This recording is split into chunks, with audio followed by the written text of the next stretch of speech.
আজকে এই ঈদের দিনে স্বামী স্ত্রী তাদের অবস্থা কি, তারা কি অবস্থায় আছে, মানে এই মিল মহব্বতে আছে নাকি ঝামেলা চলছে, সেটা একটু আপনাদেরকে দেখাবো। কারণ ড্রয়িং রুমে আমরা যাব না, এটাই ড্রয়িং রুম ভেবে নেন। এই দুজন আসছে একসাথে, সাইফুল এবং জেনি। Please welcome.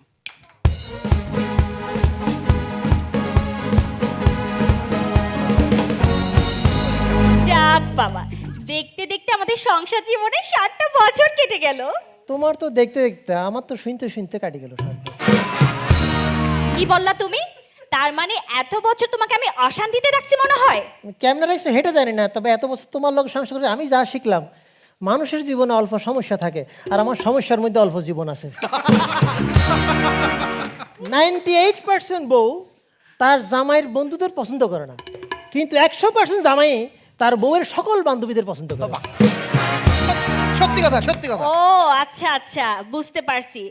আসলে এই তো তোমার কোনো বাছবিচার নেই, মেয়ে হলেই হলো। দেখছেন, আমার সমস্যা প্রতিদিন ঠিক এভাবেই শুরু হয়। তুমি আমাকে মোটেও ভালোবাসো না, আর এদিকে তোমার ভালোর জন্য আমি কত চিন্তা করি। উরি বাপরে, আমার জন্য এমন কি ভালো চিন্তা করো, একটা নমুনা দেখাও না। কেন?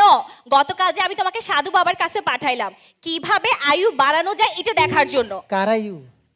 নিশ্চয় তোমার। আমার আয়ু কিভাবে বাড়ানো যায়? আমি গেছিলাম তো, সাধু বাবার কাছে গেছিলাম। আচ্ছা আচ্ছা, তো কি বলেছে? সাধু বাবা বলছে সপ্তাহে 5 দিন চুপ থাকতে। বলছিলাম না, আসলে আসলে তুমি বেশি কথা বলো, এবার থেকে তুমি কম কথা বলো। ওরে, আমার না, তোমার চুপ থাকতে বলছে। আচ্ছা শোনো না, আজকের মধ্যে কিন্তু আমাকে হীরার নেকলেস কিনে দিবা। অবশ্যই, তুমি যখন এত করে বলছো, আমি তোমাকে আজকের মধ্যেই রূপা দিয়ে হীরার নেকলেস বানাই দিব।